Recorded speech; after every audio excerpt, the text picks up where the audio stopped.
Hello everyone, again welcome back to my channel. चलिए जल्दी से कुछ न्यूज अपडेट्स की बात कर लेते हैं। अभी भारत और इंडिया को लेकर काफी ज्यादा कंट्रोवर्सी चल रही है। तो पीएम नरेंद्र मोदी थर्सडे को इंडोनेशिया के जकार्ता में 20th एशियन इंडिया समिट में हिस्सा लिया था और अपने ओपनिंग रिमार्क्स में उन्होंने भारत का जिक्र किया था। पीएम मोदी ने हिंदी में कहा, हमारा इतिहास और भूगोल भारत और एशिया को जोड़ता है। उन्होंने कहा, वसुधैव कुटुंबकम भारत की G20 प्रेसिडेंसी का थीम है। इससे पहले G20 के डिनर इनवाइट पर प्रेसिडेंट ऑफ भारत लिखे जाने पर कंट्रोवर्सी हो गया था। चलिए नेक्स्ट न्यूज की बात कर लेते हैं। The Indian space research organisation ISRO ने अपने first solar mission Aditya L1 द्वारा ली गई सेल्फी शेयर की। ये सेल्फी श्री हरिकोटा से लॉन्च के 2 दिन बाद 4 सितंबर को ली गई और आदित्य L1 ने अर्थ एंड मून की पिक्चर भी कैप्चर की। अभी आदित्य L1 सन अर्थ L1 पॉइंट की ओर अपनी 125 डे की जर्नी के मिडल में है। चलिए नेक्स्ट अपडेट की बात कर लेते हैं। हल्दीराम ने अपने एक स्टेटमेंट में कहा, हम 51% स्टेक सेल की रिपोर्ट्स को स्पष्ट रूप से डिनाई करते हैं और उन्होंने ये भी कहा कि वो टाटा कंज्यूमर्स प्रोडक्ट के साथ किसी भी डिस्कशन में शामिल नहीं है। हल्दीराम की स्टेक सेल रिपोर्ट से मना करने के बाद टाटा कंज्यूमर के शेयर 3% गिर गए। इससे पहले रॉयटर्स ने यह बताया था कि टाटा कंज्यूमर प्रोडक्ट्स हल्दीराम के शेयर्स खरीदने के लिए बातचीत कर रही है और स्नैक मेकर हल्दीराम $10 बिलियन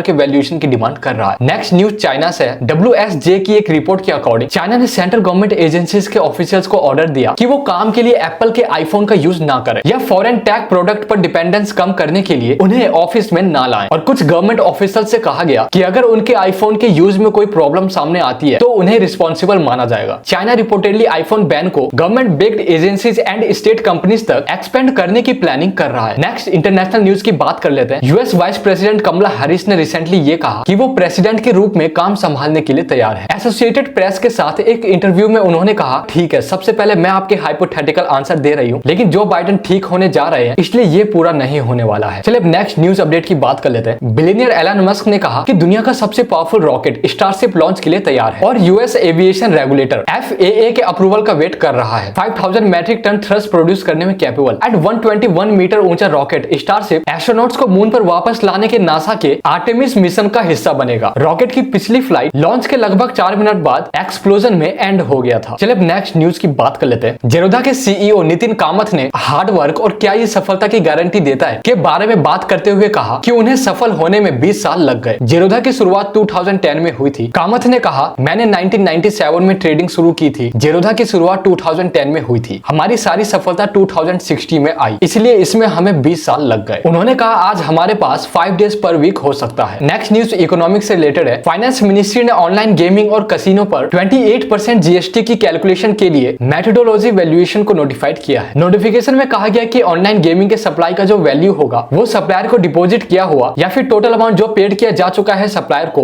वो होगा, इंक्लूडिंग वर्चुअल डिजिटल एसेट्स। इसमें कहा गया कि कसिनो में सप्लाई वैल्यू में टोकन, चिप्स, कॉइन्स या टिकट्स को खरीदने के लिए पेड किया हुआ अमाउंट इंक्लूड होगा। नेक्स्ट न्यूज एलन मस्क के बारे में। बिलियनियर एलन मस्क को फर्स्ट टाइम अपने ट्विन बेबीज एंड उनकी मदर सिमोन जिलिस के साथ एक फोटो में देखा गया। ये पिक्चर मस्क की अपकमिंग बायोग्राफी के ऑथर वॉल्टर इसाक्सन ने रिलीज की थी। जिलिस मस्क की न्यूरो टेक्नोलॉजी फर्म न्यूरालिंक में एक टॉप एग्जीक्यूटिव है। एलन मस्क ने नवंबर 2021 में बड़े ही सीक्रेटली अपने ट्विंस का वेलकम किया था। चलिए नेक्स्ट न्यूज की बात कर लेते हैं। गिनीज वर्ल्ड रिकॉर्ड्स ने कहा कि 6 साल और 335 दिन की उम्र में सिमर खुराना दुनिया की सबसे कम उम्र की वीडियो गेम डेवलपर बन गई है। कनाडा की सिमर ने video game healthy food challenge develop किया है, जो बच्चों को हेल्दी एंड अनहेल्दी फूड क्या है और जंक फूड के इंपैक्ट को सीखने में मदद करता है। गिनीज ने एक ब्लॉग में कहा, सिमर को मैथ एंड कोडिंग पसंद है। चलिए लास्ट न्यूज अपडेट की बात कर लेते हैं। थर्सडे को प्री मार्केट ट्रेडिंग में एप्पल के शेयर्स में गिरावट आई, जिससे 2 दिन में कंपनी के मार्केट वैल्यू से $194 बिलियन का सफाया हो गया। वेडनेसडे को 3.6% की गिरावट के बाद थर्सडे को एप्पल के शेयर्स में 3.2% की गिरावट आई। चाइना द्वारा सेंट्रल गवर्नमेंट के ऑफिशियल्स पर आईफोन्स के यूज को बैन लगाने की रिपोर्ट के बाद वेडनेसडे को एप्पल के शेयर्स में भारी गिरावट शुरू हुई।